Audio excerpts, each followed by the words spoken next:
और इसके अलावा मियासिस के जितनी भी स्टेजेस हैं वो क्या है, और स्टेजेस के अंदर जो हमारे जितनी भी हमारे पास सब प्रोसेस हैं वो किस तरह होते हैं, उसमें हम ये इस सारे लेक्चर में हम क्या करेंगे, ये चीज़ें डिस्कस करेंगे। तो फिर हम डिफिनीशन की तरफ जाते हैं कि डिफिनीशन क्या कहता है कि meiosis is the type of cell division in which each cell daughter cell receive half number of chromosome. मतलब कि हमने माइटोसिस में पढ़ा था कि माइटोसिस में जितने भी प्रोसेस होता है उसमें हमारे पास डिप्लॉयड नंबर ऑफ क्रोमोसोम होते हैं, लेकिन ये जो मियोसिस है, मियोसिस में हमारे पास क्या होता है, हाफ नंबर ऑफ क्रोमोसोम आते हैं। It is also called reduction division. मतलब कि इसको रिडक्शन डिवीजन क्यों कहते हैं, ये क्वेश्चन इराइज होता है कि इसको रिडक्शन डिवीजन क्यों कहते हैं। इसका आंसर ये है कि बिकॉज डिप्लॉयड नंबर जो होते हैं हमारे पास जो माइटोसिस में के थ्रू आते हैं, या फिर जितनी भी पेरेंट सेल की डिवीजन होती है वो फर्स्ट डिप्लॉयड सेल में कन्वर्ट होते हैं, उसके बाद क्या होते हैं हमारे पास हैप्लॉयड नंबर में आते हैं। As a result of meiosis a single diploid cell give rise to 4 diploid cells। मतलब ये है कि हमारे पास जब सेल डिवाइड होता है उसमें हमारे पास क्या होते हैं, ये जो 4 नंबर आपको 4 डॉटर सेल में कन्वर्ट होते हैं, इसको हम क्या कहते हैं कि मियोसिस है। तो मियोसिस जो मेनली अगर होता है, ये एक चीज और लेना इसमें ऐड कर लें, मियोसिस अगर एंड जर्म सेल, ठीक है। तो इसका मतलब क्या है कि ये मियोसिस जो होता है ये जर्म सेल में होता है। जर्म सेल का मतलब है कि ये क्या होता है, मेनली रिप्रोडक्शन में क्या होता है, इन्वॉल्व होता है, ठीक है। ये जो हमारे पास पहले हमने कहा था कि माइटोसिस जो होता है, माइटोसिस हमारे पास जितनी भी सोमेटिक सेल होते हैं, मतलब कि जितनी भी बॉडी में ग्रोथ सेल हो गए, इसके अलावा नरिशमेंट हो गई, इसके अलावा रिपेयरिंग हो गई, ये का सारा काम किस चीज़ का था, माइटोसिस का था। तो अब मियोसिस जो है हमारे पास वो जर्म सेल में होता है। मतलब कि हमारे पास जितनी भी रिप्रोडक्टिव प्रोसेस है, रिप्रोडक्शन में जितनी भी सेल्स यूज होते हैं उसमें क्या होता है, मियोसिस होता है। तो मियोसिस के स्टेजेस के बारे में बात करते हैं कि मियोसिस के कितने स्टेजेस हैं। एक्चुअली मियोसिस के 2 मेजर स्टेजेस हैं, एक है मियोसिस 1 और दूसरा है मियोसिस 2। तो फर्स्ट ऑफ ऑल मियोसिस 1 को डिस्कस करते हैं कि मियोसिस 1 क्या है। The phase comprise of following stages. इसमें हमारे पास एक होता है प्रोफेज 1, मेटाफेज 1, एनाफेज 1 और टेलोफेज 1। इन स्टेज को आइए डिटेल के साथ डिस्कस करते हैं कि पहला स्टेज है हमारे पास प्रोफेज 1।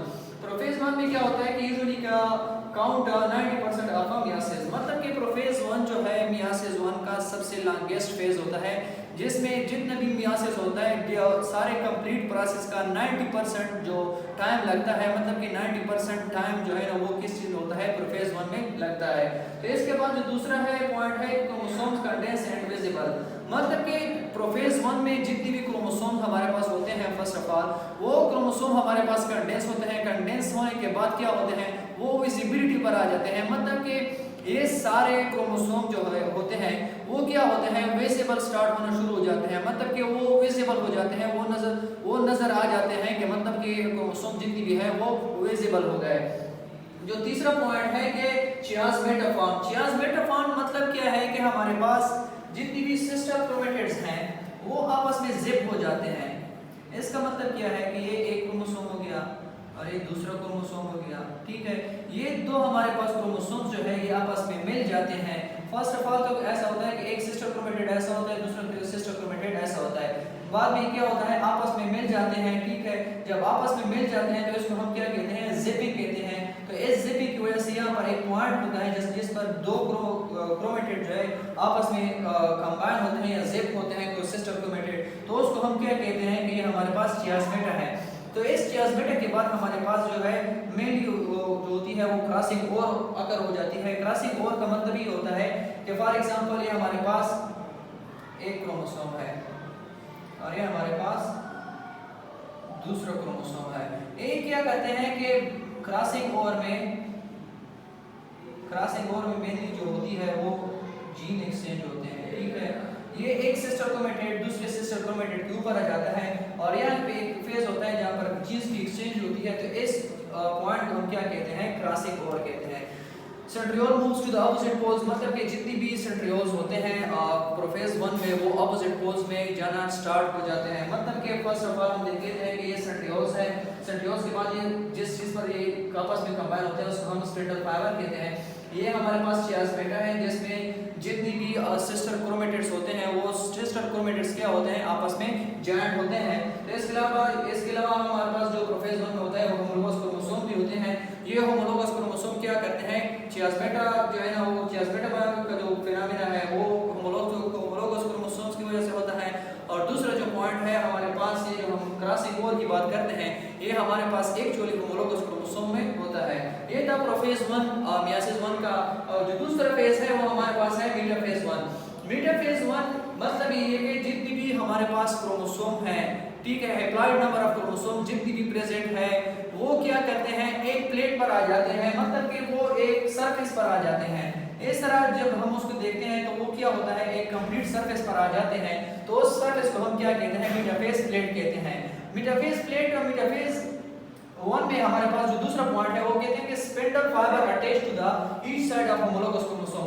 मतलब कि प्रोफेज 1 में क्या होते हैं, ये जो सेंट्रियोल होते हैं ये दोनों अपोजिट पोल में आ जाते हैं, मतलब कि ये एक पोल हो गया और ये दूसरा पोल हो गया, अपोजिट पोल में आ गए। इसके अलावा ये जो अपोजिट पोल्स में आ जाते हैं तो इसके बाद हमारे पास जितनी भी होमोलोगस क्रोमोसोम है वो एक प्लेट पर आ जाते हैं, जिसको हम क्या कहते हैं, मेटाफेज प्लेट कहते हैं। तो उस पर क्या होते हैं, अरेंज हो जाते हैं। तो इसके बाद हमारे पास एनाफेज 1 है। एनाफेज में हम क्या करते हैं कि द स्पिंडल फाइबर फोल्ड्स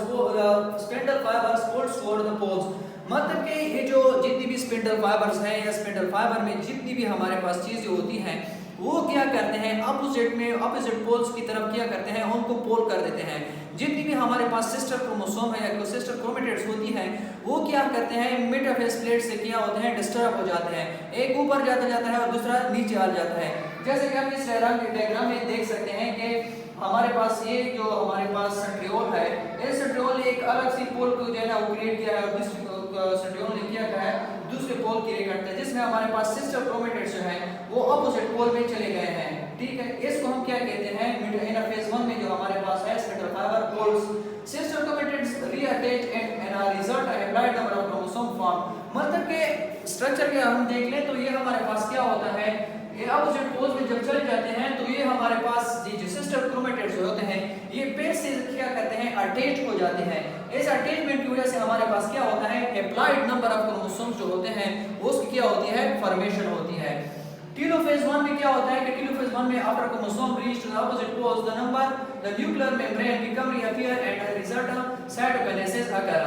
मतलब कि टेलोफेज जो है ये हमारे पास मियोसिस 1 का लास्ट फेज है या लास्ट स्टेज है, जिसमें हमारे पास क्या होता है, जितनी भी हमारे पास ये क्रोमोसोम जो है ये अपोजिट पोल्स में जब रीच आउट हो जाते हैं तो इसमें क्या होता है, एक मेम्ब्रेन या एक जगह की जो है ना फॉर्मेशन हो जाती है, जिसको हम क्लीवेज फोरो कहते हैं। क्लीवेज फोरो का मतलब ये है कि ये जब आपस में मिल जाएंगे, ये क्या होते हैं, आपस में मिल जाएंगे। ये क्या हो गया, हमारे पास साइटोप्लाज्म 1 हो गया और ये क्या हो गया, साइटोप्लाज्म 2 हो गया।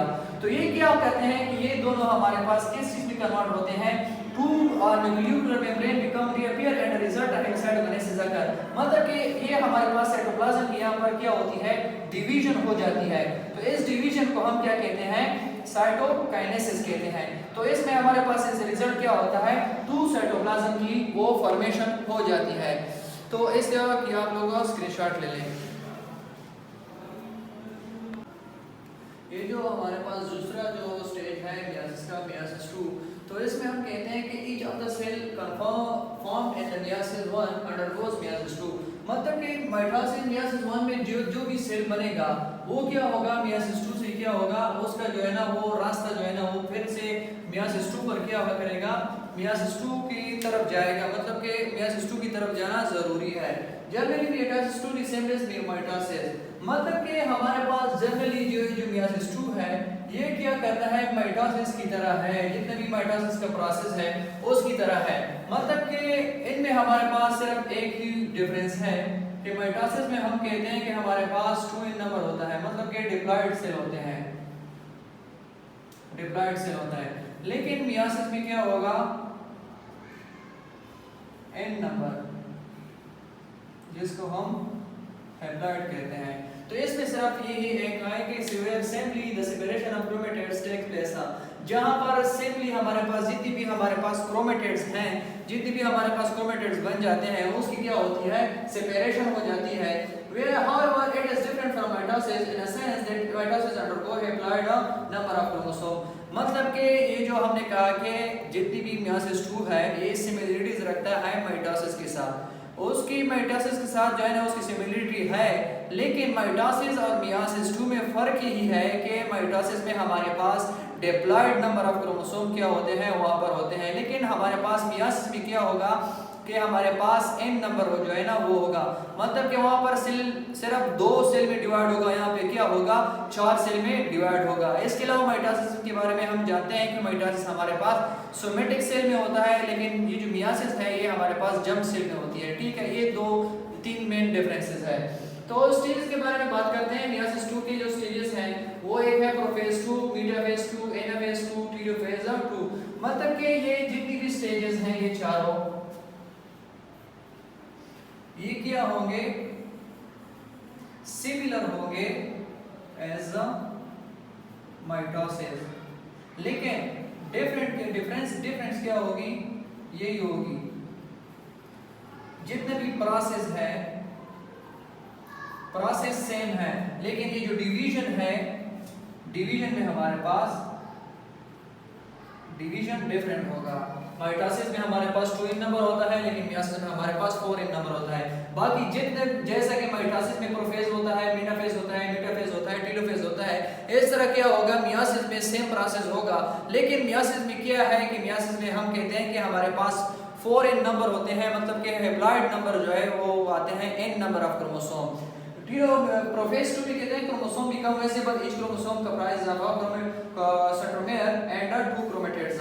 जैसा कि हमने प्रोफेज पढ़ा था माइटोसिस में कि वहां पर क्या होते हैं हमारे पास जितने भी क्रोमोसोम होते हैं वो विजिबल स्टार्ट होना शुरू हो जाते हैं, मतलब कि जितनी भी क्रोमोसोम होते हैं वो विजिबिलिटी पर आ जाते हैं।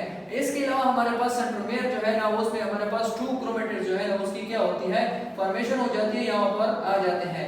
Centriole move to the opposite poles and make a spindle fibre. जितनी भी सेंट्रियोल्स हैं ये हमारे पास अपोजिट पोल्स पर आ जाते हैं, जो कि हमारे पास क्या बनाते हैं असेंबली स्पिंडल फाइबर बनाते हैं, स्पिंडल फाइबर फॉर्मेशन होती है। दूसरा जो हमारे पास मेटाफेज 2 है, chromosomes attach with the spindle fibre and arrange themselves on equatorial plate. मतलब कि हमारे पास वही प्रोसेस है जैसा कि माइटोसिस में होता था कि ये जितनी भी क्रोमोसोम्स है इसकी अरेंजमेंट एक प्लेट पर आ जाती है, एक सरफेस पर आ जाती है, वो एक सरफेस पर वो अरेंज हो जाते हैं जिसको हम इक्वेटोरियल प्लेट कहते हैं या मेटाफेज प्लेट कहते हैं। ठीक है, तो इसको हम केस के एक क्या है मेटाफेज 2 है। तो मेटाफेज 2 के जो बाद आते हैं वो है anaphase 2। Anaphase centromere of each chromosome divide due to the pole exerted by spindle fibre. मतलब कि हमारे पास जो भी क्रोमोसोम डिवाइड होता है due to the pole exerted by spindle fibre, मतलब कि ये जो स्पिंडल फाइबर्स होते हैं वो क्या करते हैं एक पोल्स या प्रेशर क्रिएट करते हैं जो कि क्रोमोसोम्स को अपोजिट साइड पर ले जाते हैं। मतलब कि हमारे पास 2 क्रोमोसोम्स है, ये इक्वेटोरियल प्लेट पर ये जो हमारे मेटाफेज 2 में आ जाते हैं, तो इस पर क्या करते हैं ये जो स्पिंडल फाइबर होते हैं ये क्या करते हैं एक पोल क्रिएट करते हैं, मतलब कि एक प्रेशर दे देते हैं जिसको इक्वेटोरियल प्लेट से एक अपोजिट पोल में आ जाते हैं दोनों क्रोमोसोम। एक क्या होता है अपर साइड पर आएगा लोअर साइड पर, तो ये सब क्या कहा जाता है ये क्या है एनाफेज 2 में हमारे पास जितनी भी सिस्टर क्रोमेटिड है वो क्या होते हैं अपोजिट पोल्स में चले जाते हैं। इसके अलावा जो हमारे पास होता है telophase 2, sister chromatid reach to opposite poles nuclei and nucleus membrane reappear cytoplasm divide into 4 haploid cell. मतलब कि पहला पॉइंट ये है कि हमारे पास जितनी भी सिस्टर क्रोमेटिड्स हैं वो अपोजिट पोल्स में चले जाते हैं। जैसे कि हमने कहा कि एनाफेज 2 में जो हमारे पास फॉर्मेशन होती है एनाफेज 2 में एक्चुअली हमारे पास जितनी भी सिस्टर क्रोमेटिड्स होते हैं वो सिस्टर क्रोमेटिड्स क्या करते हैं कि वो अपोजिट पोल्स में चले जाते हैं। लेकिन इसके बाद हमारे पास टेलोफेज जो है टेलोफेज में भी यही होता है कि जितनी भी सिस्टर क्रोमेटिड्स हैं वो कंप्लीटली चले जाते हैं। इसके अलावा जो दूसरा काम होता है nuclei and nuclear membrane reappear, मतलब कि जितनी भी न्यूक्लियाई होती है उस पर फिर से क्या होते हैं मेम्ब्रेन आना स्टार्ट हो जाते हैं। इसके अलावा जितनी भी हमारे पास न्यूक्लियर मेम्ब्रेन अर्गिडिलीज हैं उस पर क्या आता है फिर से मेम्ब्रेन आना शुरू हो जाते हैं। ये लास्ट जो है हमारे पास cytoplasm divide into 4 haploid cell, मतलब कि हमारे पास इज द रिजल्ट ऑफ क्या होता है मियोसिस में हम क्या कहते हैं कि हमारे पास 4 हैप्लॉइड सेल्स जो है ना वो बन जाते हैं। ये इवेंट्स हम मियोसिस 2 है, मतलब कि ये वो इवेंट्स हैं जिस पर हमारे पास क्या होता है मियोसिस होता है। फर्स्ट ऑफ ऑल हम देख लेते हैं कि ये मियोसिस 1 में जो हमारे पास आया था, मियोसिस 1 में जो हमारे पास क्या होता था कि साइटोकिनेसिस तक हमने पढ़ा था कि साइटोकिनेसिस हो जाती है, और इसके अलावा क्या होता है,